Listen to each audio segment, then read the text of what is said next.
I was married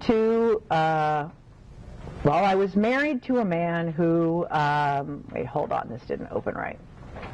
I was married to a man who had designs on being a politician. And he would introduce me to people, Mrs. Gray, and people would say, "Oh, what is it you do, Mrs. Gray?" And I'd say, "Oh, I'm an anthropologist." And they would either say, "I liked dinosaurs when I was a kid, too." Dinosaurs. I hate dinosaurs as a result. While raising my child, there were several forbidden items. One was a backhoe of any kind. We know little kids get trucks.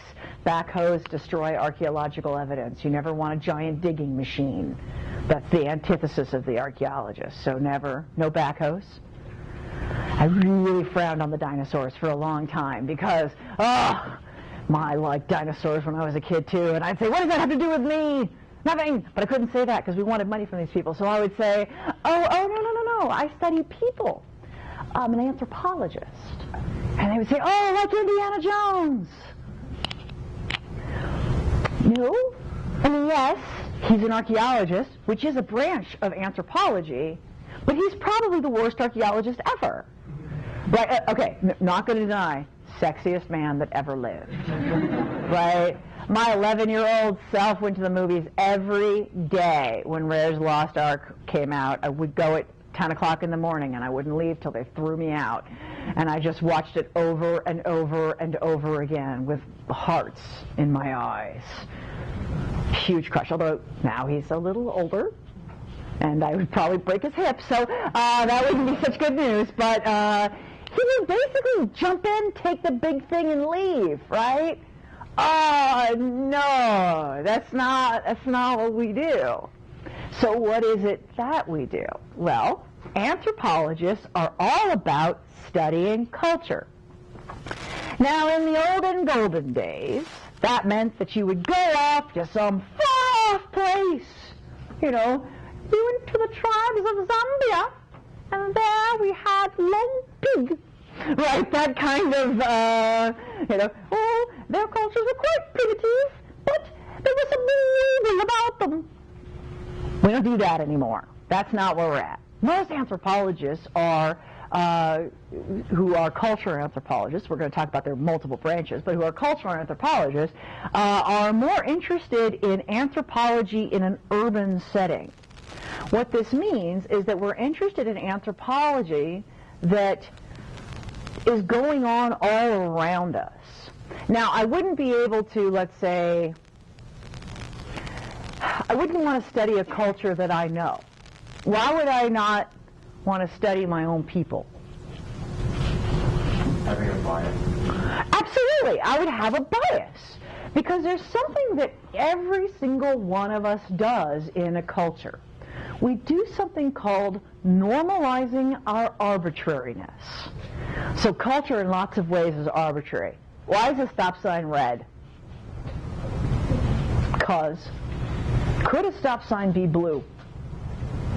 And we go, that wouldn't make me stop. No, it has to be red. Well, it has to be red for you. If we were starting from scratch, could it be blue? Sure. Absolutely. But for us, red, stop. Right? And red is a color of power, and red has a lot of things to it, but it has all of this meaning to us. What is white the color of? Purity, right? Color of purity, color of peace. In China, it's death. So it's the color that is all about death. It's all arbitrary. It's all about normalizing our arbitrariness. So if I wanted to study my own culture, I'm going to miss a lot of things because I've normalized the arbitrariness of it, right? You kind of get a clue of what that might be like when you have to enculturate a child. You bring a child into the world and you have to teach them right from wrong. I'll give you an example. When my son was very, very small, you have to, when you're a woman, take your kids into the restroom with you. You can't just go to the bathroom, lock the door, and just leave the stroller hanging out. You don't do that because you just put your kid on wheels, right? You're not going to just let somebody take off with your kid. So you take the kid out of the stroller, take the kid into the bathroom, go to the bathroom, close the door, then you go to the bathroom. And the kid, they get bored really fast. There's nothing for them to do right now. My son looks at me, and I saw the look cross his face. I saw the devil dancing in his eyes. I saw it happen. I had a very good child, but for the moment, the devil was in him, and he says, bye, drops to his knees, starts scooting across the stalls, under the stalls. He just goes. Well, I've got my pants around my ankles. I am literally caught with my pants down. And I'm like, no, son, hey, no. And then I hear, hello. And my son says, hi. I'm a mammal. And I know what he's doing. He had discovered that nipples meant that he was a mammal, and he's lifting up his shirt in that room. I'm a mammal. I am dying, right? I am mortified. Now, if you'd asked me 20 minutes before, in your culture, what are some inappropriate behaviors for a child, I would not have listed that. I knew it was inappropriate based on my extreme discomfort with the event.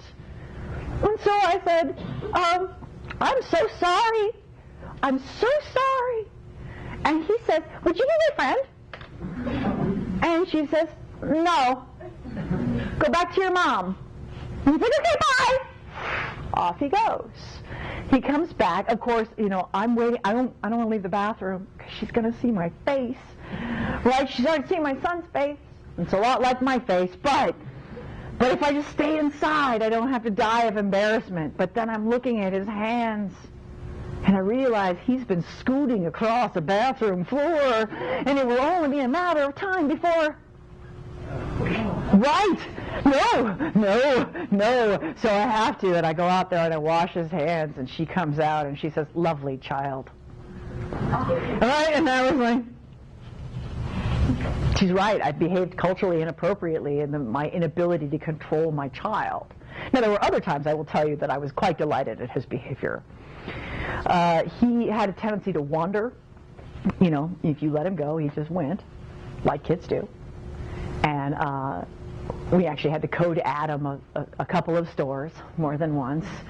And so I had him on a leash. But it was a nice leash. It was a backpack, with a dog and a leash, right? And I had him on a leash. We were in Fry's, and he was running around, and I was running after him. And I was generally a playful mom, right? So, he'd run, and I'd run with him, and we were laughing, and everything was fine. We were having a great Sunday.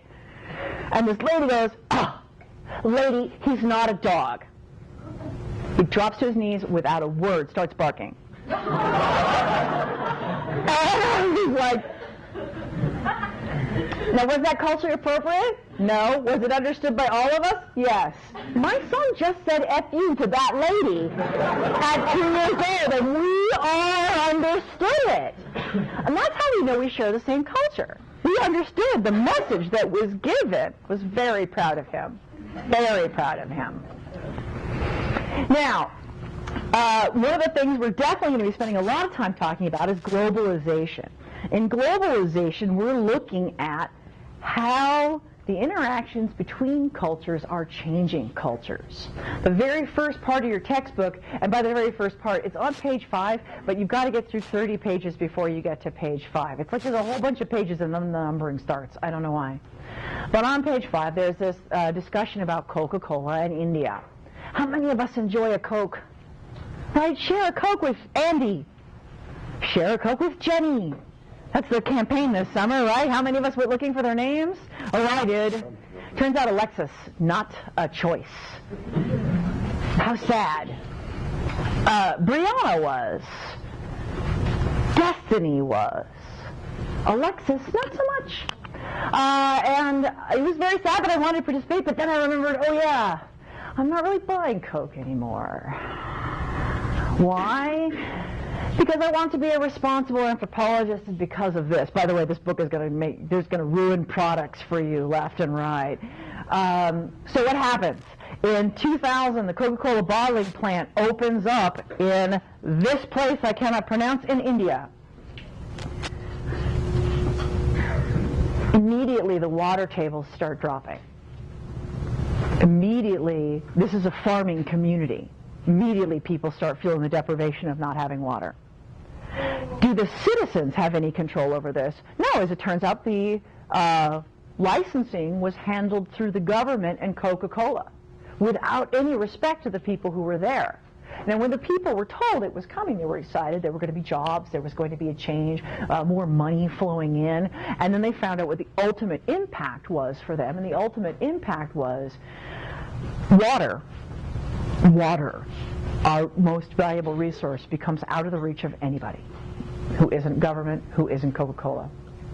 By the way, in those towns surrounding the Coca-Cola bottling plant, the suicide rate for men is at 45%.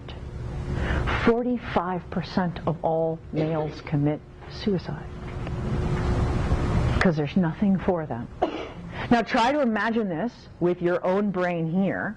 You're here now. Try to imagine in Norco what we would do if 45% of our males committed suicide. We'd sure as hell do something about it, right? And the reason we can is we have something called agency. We have the ability to control several components of our life, several aspects of our life. That is out of these women's hands. The answer is right in front of you. Stop buying Coke.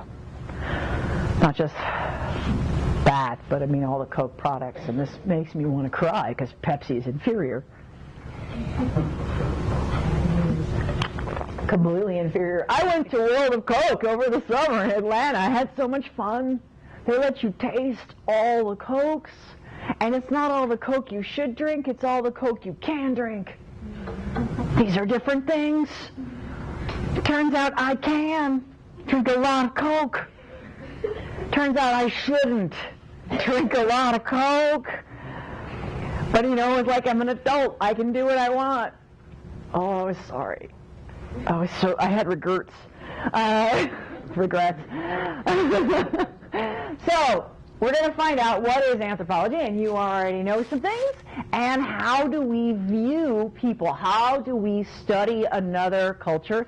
And of course, why is globalization important? That's going to be all through the book, and how is it changing how we do things? So let's start with what is anthropology? Well, it's the study of humans. Anthropology is a holistic discipline. What this means is that we take from many, many, many disciplines and we put it together to get at what we're concerned with. What does it mean to be human? Now, there are different kinds of anthropologists. There are archaeologists, there are linguists, there are cultural ecologists, there are forensic anthropologists. There are all kinds. But what we're all focused on is what does it mean to be human? We are different from other social sciences in that we don't really usually have a problem-based approach. For example, a sociologist, meddlers. A sociologist will be like, teen pregnancy, how do we stop it? Cultural anthropologists would be like, teen pregnancy. So how does this change your interaction and your status in your society? Is your life better or worse for having had this happen? How does your mother's life change? How does this affect your community as a whole? And then we'll go to a different place and ask the same questions. Teen pregnancy, how does it affect your life? Okay. And then we compare the two of them and we go, okay, here it's actually a mark of honor to be pregnant early because she's going to have many, many children and it will be a sign of her fertility. And over here, this woman has to experience slut-shaming. Why are they different?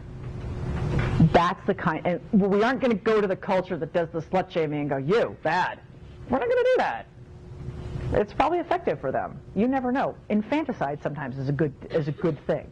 I know that sounds awful. And what point is it okay to kill babies? Actually, it turns out there's several points when it's okay to kill babies. Sorry, but that is the case. If it's going to kill the entire culture, here's an example of cultural relativity. This is suspending your own belief about what's right and what's wrong, which is hard to do. There are cultures, particularly in jungle areas, where if a woman has twins, she has to kill them both. And you're like, that is the worst thing ever. Well, the belief within the culture is only one child has a soul. Two bodies, one soul, and you can't tell which one has the soul. What if you killed the one without the soul? Or you killed the one with the soul, and the one without the soul is the one you raise. You've raised someone who's going to destroy your culture. In a practical sense, if she tries to raise both of those babies, she's ultimately going to have to choose between one of those babies eventually. There will not be enough resources to raise both babies. Imagine having to choose between your children. That is a far worse thing. So for them, this is a cultural way of handling it. Very different from the way we look at things. But it's all about their survival. So anthropology is a study of humans. Anthropos is a Greek word meaning human. It actually means man, but we'll extend it to human. And logos is the study of, or word. And over here on the left, if we were to say, this is the definition from your book. It's the study of the full scope of human diversity, past and present, and the application of that knowledge to help the people of different backgrounds understand each other. Well, that's true of cultural anthropology. If I were to put this about my own branch of anthropology, I'd say application of knowledge to help people identify the missing. Right? So we're still focused on a problem, but not quite in the same way a sociologist would be. Okay, this is Franz Boas. He's the father of American anthropology. Franz Boas wasn't an American. Let's start there. He was a German. In fact, he was a geographer. He didn't start off as an anthropologist at all. The anthropology that was being done at the time that he began working, we would define as horrifying. Like cultural anthropology, its origins comes from colonialization. How do you better subjugate the group of people you've just taken over their land? Right, there's a bad start. It's okay. We've got a good finish. We had a bad start. Physical anthropology, biological anthropology, all starts in how do you measure people and find out who's a criminal? Who's inferior? Which race is better? That's where they start. Oh, bad news bears, right? So, Franz Boas he's a geographer who goes to the Great White North, and he finds that the land is frozen, the people are amazing. And this was kind of a shock to him, how they adapted to a ridiculous environment. I don't know if you've ever been to a tundra. I imagine probably not. It's a frozen wasteland. And yet there were people happily, I'm not going to say they were skipping across the ice, but they were doing quite well. When he came up, there was the idea of something called unilineal cultural evolution. I'm going to write that down. Unilineal cultural evolution. With the idea that every culture goes through stages. And they're going from primitive to civilized. So primitive on this end would be like stone tools. And then they're going to learn to work metal. And then, I'm skipping a bunch. And then they're going to learn to have literacy. They're going to learn to read and write. And then ultimately, they're civilized when they're monotheistic. Meaning believing in one God, as opposed to there being a pantheon, multiple gods. So these are their stages of civilization. The Inuit, having stone tools, no iron working, no written language, and were polytheistic or pantheistic, were definitely not civilized according to this model. And Boas was like, nope, you got this clearly completely wrong. They are very capable and very well adapted to their environment. If you took me right now and you dropped me in the middle of Yukapuit, I would die. Even if you gave me a jacket. That's it. I'd die. I don't know how to find food. I don't know how to get out of the snow. I don't know what to do. I don't do snow. I don't know snow. I'm not adapted to snow. My mom didn't tell me how to live in snow. My dad never taught me the art of butchering a seal. These are important things to know. I don't know them. They do. And what Boaz was saying was, hey, there's a type of cultural knowledge here that's way beyond the idea of the noble savage. Oh, the uncivilized person who is somehow still magical in their noble savagery. It's more than that, but that's the short version I'm going to give you. Okay. One of the first female anthropologists was a woman named Audrey Richards. Often the first female anthropologist is listed as Margaret Mead, but that's not the case at all. We'll get to Margaret Mead. Audrey Richards was very concerned with women and children's health issues. Way back. She was very concerned about that. And she started doing systematic cross-cultural studies so that she could compare them across continents, across food choices, and she basically sets the standards for anthropological research. Margaret Mead, on the other hand, who is not Audrey Richards, Margaret Mead was lambasted for blowing the standards of anthropological research, actually, when she first started. Margaret Mead believed that our gender roles were entirely cultural and they had no basis in biology. And she's right, but she really went around proving it incorrectly. She assumed that if she went around the world enough, she would find a place where men do girls things and girls do men things. And she did. She got to an island in the South Pacific where the men wore skirts and makeup, and the women hunted with spears and smoked and drank in the evenings. She stayed there for 3 weeks, and then she left. Had she stayed longer, done what's called an ethnography, she would have found that they were having a festival time. And for a month, out of every 5 years, they switch gender roles. Sort of like at a job where you want to enforce or encourage teamwork, you do each other's jobs and you get an idea about the complexity of it.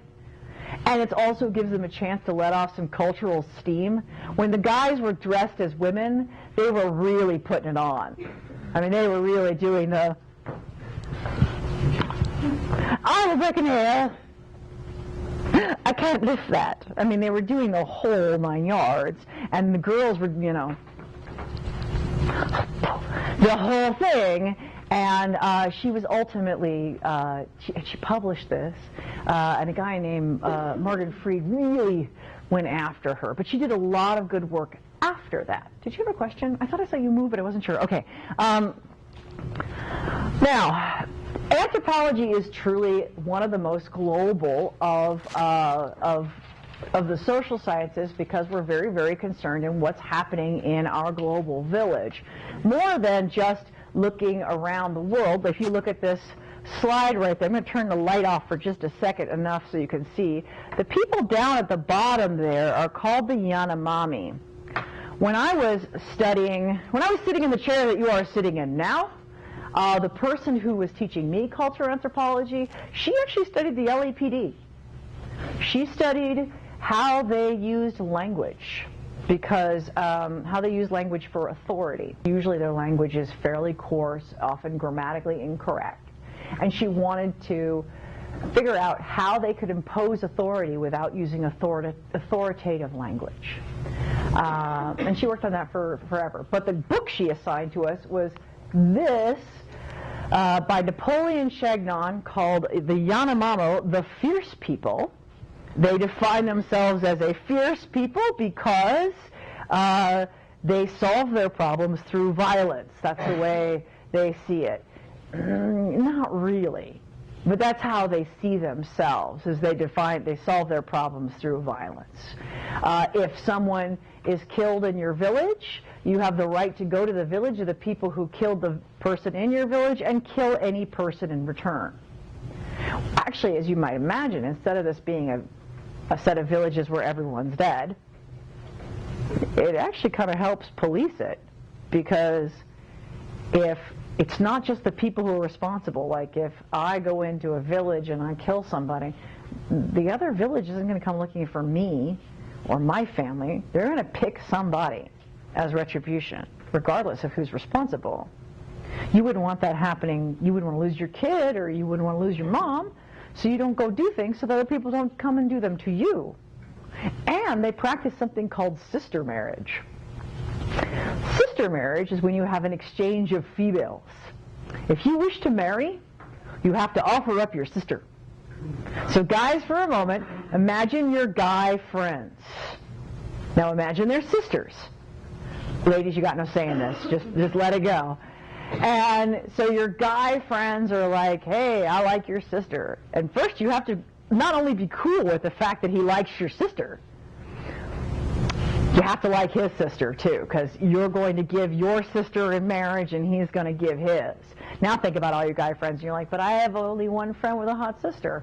Oh, that's going to be the friend who's going to make the best deals. You better hope you've got a hot sister too. Otherwise, you're going to get not so hot.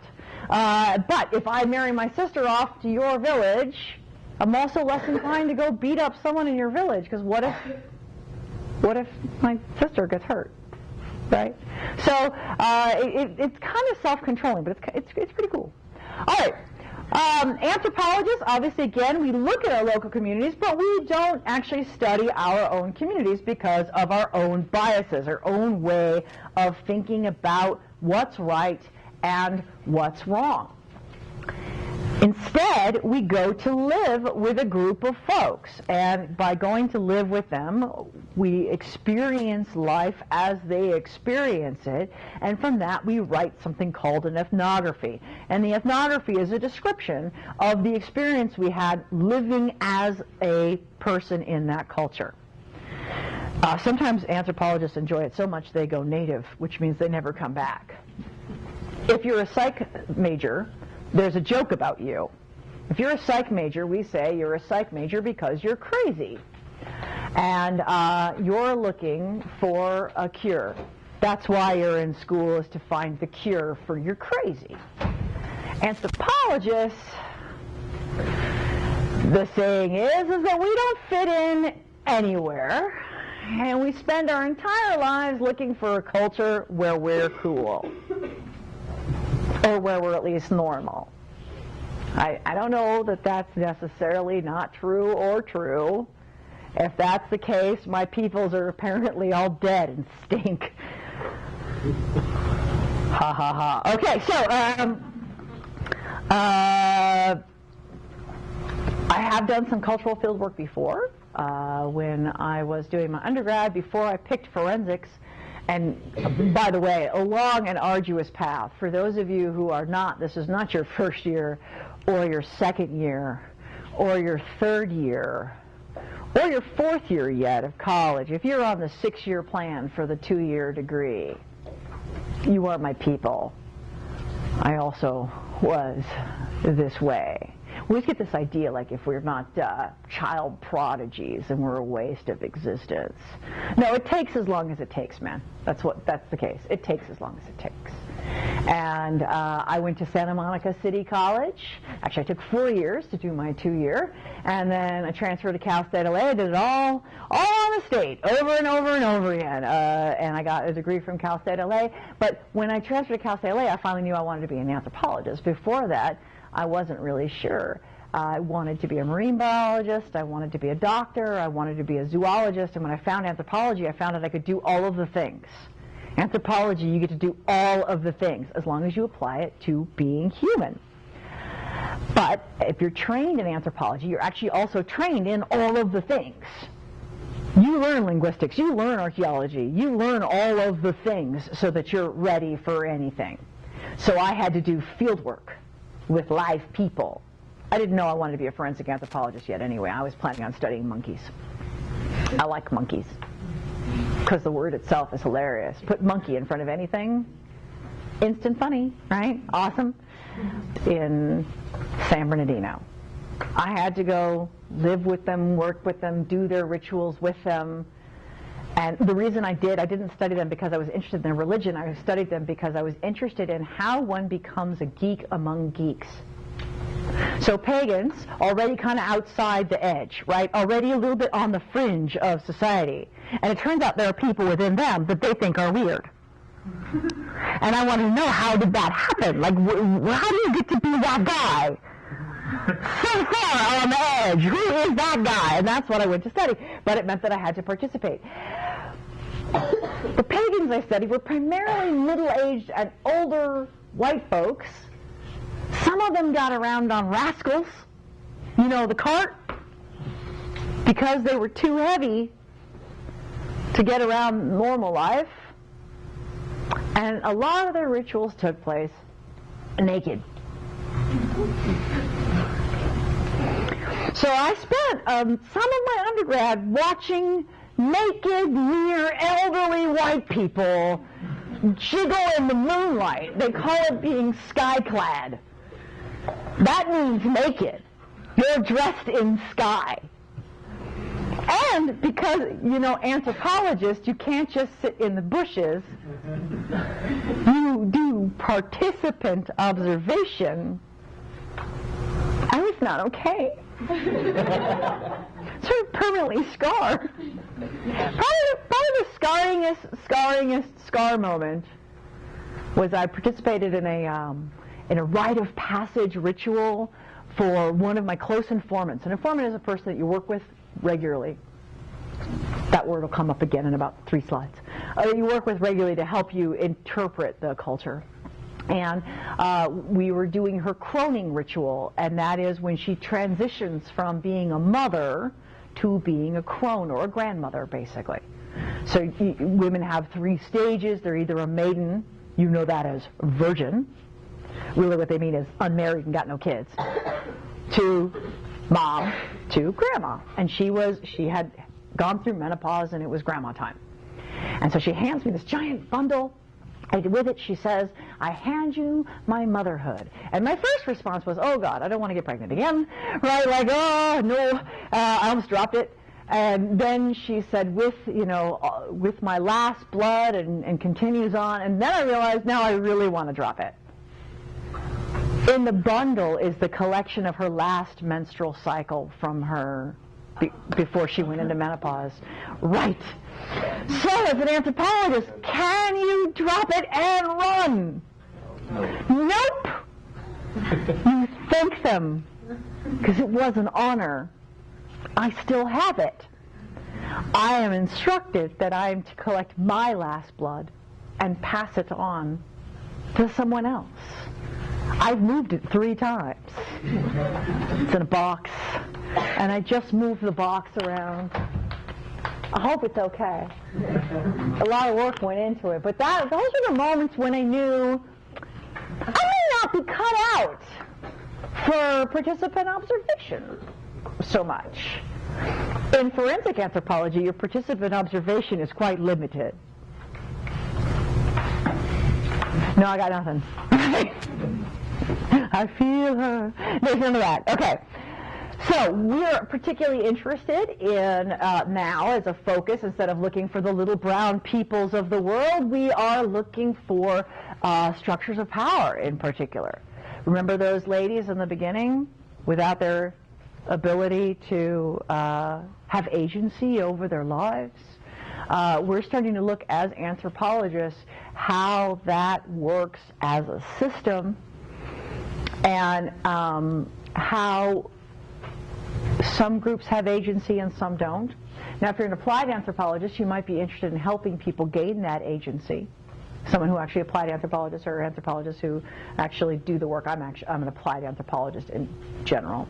If you were to think of anthropology, it's got 4 basic fields, but they kind of overlap, and then there's sort of a ring that goes around it of the folks that actually do the work. So we're all connected, of course. The idea that there are isolated groups out there is actually false. You think very recently, I saw it on Facebook and a bunch of other places, that this uncontacted tribe had sent out another set of sacrificial young people. They're in Brazil, and they'll send out, every few years, they'll send out 2 or 3 younger individuals of their group, and it's a one-way trip. They're messengers, and their job is to say, we have no interest in being contacted. But the messengers they sent had measles. That tells us they are being contacted. That tells us they are in contact with somebody. Measles, you guys were all vaccinated against the measles. Do you know you're still carriers? Do you know that you can still give people measles? Surprise, you can. Napoleon Chignon, who studied the Yanomamo, is very likely, or at least blamed for, the death of over 25% of them. He brought measles. There was very little that could be done when it happened. So we have to be careful about what we would call integration of groups. But there aren't really a whole lot of uncontacted individuals. Okay, so when I keep saying we've got this sort of ring around it, there are 4 fields to anthropology. There is cultural anthropology, which we're going to be spending an entire semester on, linguistic anthropology, which we will spend 2 days talking about. If you're interested in linguistic anthropology, there is, in fact, a class on linguistics in anthropology, and it's given this semester, and it'll be given again 3 semesters from now. Then there is archaeology. Archaeology is near and dear to my heart, as is linguistics. I married a linguist, so kind of happy about that. My current husband, not the first one. And then physical anthropology, which we have an entire class on too. And around that group, you'll see that there is this whole applied section. So an applied archaeologist might be someone who does cultural resource management. Before a building's built, they'll check the ground and make sure you're not building it on an old burial ground or an old habitation site. Culture anthropologists, applied anthropology here might be something like a medical anthropologist who looks at people's approach and understanding of healthcare and helps them access the system. Linguistic anthropologists, there's all kinds there. We've got everything from code breakers to people teaching ESL. People who teach English as a second language use a lot of applied anthropology there. And then physical anthropology, my branch, forensic anthropology, is an example of that, where I use my understanding of human variation and apply it to a medical legal sense. So, holistic, I keep using this word. You probably start thinking about wheatgrass and hippies. But what that really means is a multidisciplinary approach. Okay, so you're trying to understand and interpret things using more than one data source. So you're trying to look at all the factors that might influence you or influence a culture. Influence what it means to be human. If we're going to do this, we have to look at the relationships between people. We have to look at the relationships between biology and culture. We have to look at all of these components if we're going to understand truly what does it mean to be human in this group or in this culture.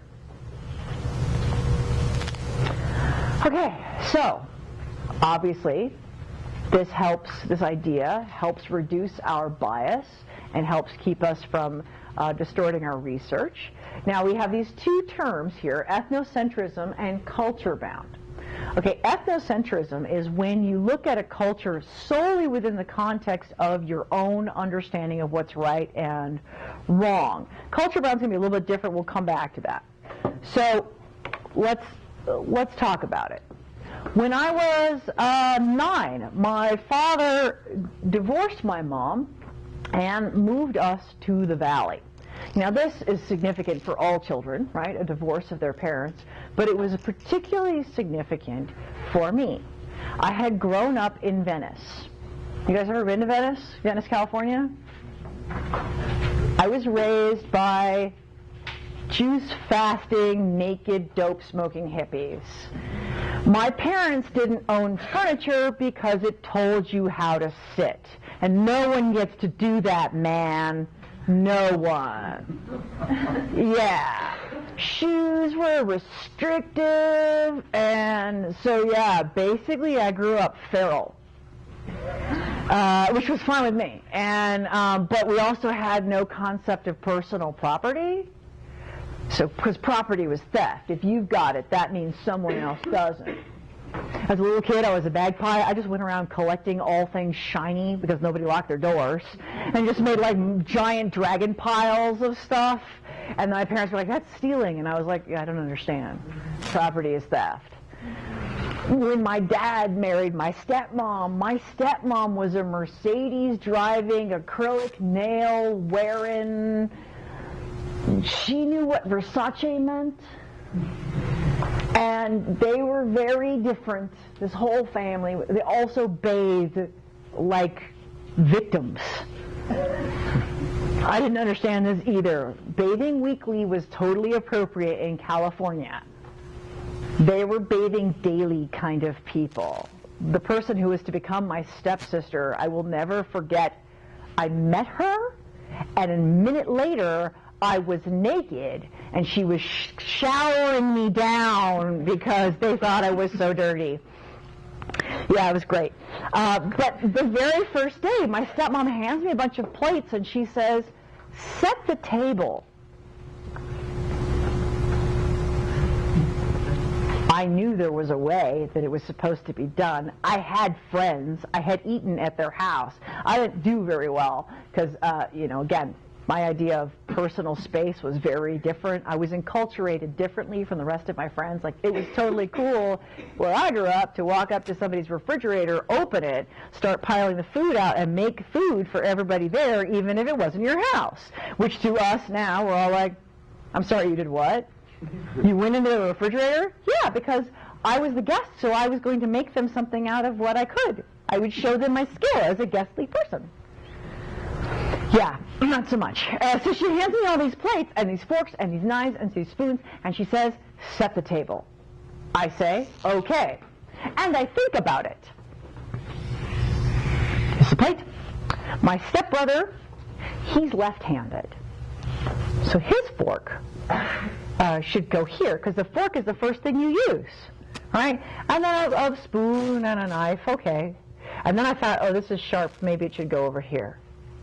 And then I put the napkin in the middle. But everybody else, except my stepmom, who's also left-handed, everybody else was right-handed. So, logical. My stepmom saw it, and the very first words out of her mouth were you raised by wolves?"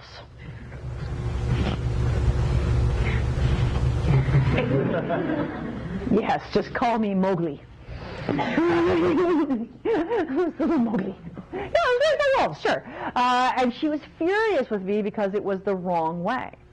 And I really wanted to please her because, by the way, I may have been raised by hippies, but I was like, there are more shoes than I have ever seen, and I can acquire all of these things.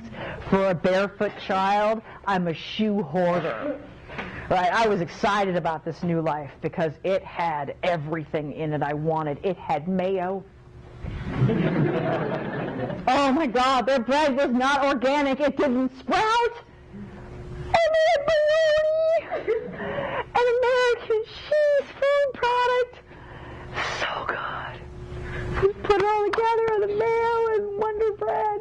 It was so delicious. I was in. So I really wanted to please her. And I started crying because, why was I wrong? And she said, "There's a right way and a wrong way, and you're wrong." My dad comes in and he goes, "Actually, she's not wrong. What she just did was the European way that has to do with order of use. She set the table like her mother would." He never should have said those words. I'm first generation. My mom got here when she was 24. So I'm the first one on my mom's side that English was my primary language, right? So, okay. He's like, and then of course my stepmom went ballistic because he said the wrong thing, but it was all about naturalizing our arbitrariness. She had our way is the right way is the only way. Our way is the right way is the only way is called ethnocentrism.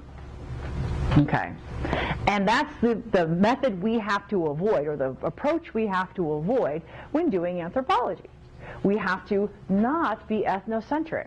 Sometimes that's very, very hard to do, especially when we've got ingrained ideas about what's right and wrong, particularly things like babies, child rearing. Like there's a place in Mongolia where you stake a kid down. I don't mean like through the chest or anything. You tie a ribbon from a stake to the child's waist. The child wears no pants. They are left in the care of one teenage kid. All children are staked down, and they can run around that little stake, and they can pee and poo without any damage. And then in the evenings, their parents collect them and take them off to their yurts. And we say that would bring Child Protective Services, right? If you were in your backyard with your kids staked outside wearing no pants, CPS would be all over you. Actually works just fine for them. It keeps the kids out of fires, and more importantly, they live on a mountainside. It keeps your kid from going, having that one last flight of their life, because no one can be at all places at all times, right? So this idea that our way is the only way, though, can be extraordinarily ingrained. Extraordinarily ingrained. And I'll prove it to you. It can actually cause us physical pain to break it. We have rules. We have rules about things like how close do we get to someone? Do you see me not touching her? I'm not touching her. I'm not touching her. Oh, we touched you, sorry. All right, now some of you are laughing. Some of you are actually blushing. You're having a physical reaction to my breaking of the rules. That's how deep they are for us. You, I expected to blush. But people around you are blushing because they're embarrassed for you. Because I just broke the rules. And you can actually feel it, like that tension. That's how much we have normalized our arbitrariness. It actually makes us uncomfortable to break it. Just for fun, if you're brave, how many of you have ever done the elevator thing? The elevator thing? Oh, the elevator thing. You've done it, right? Oh, it's so much fun. So what you do...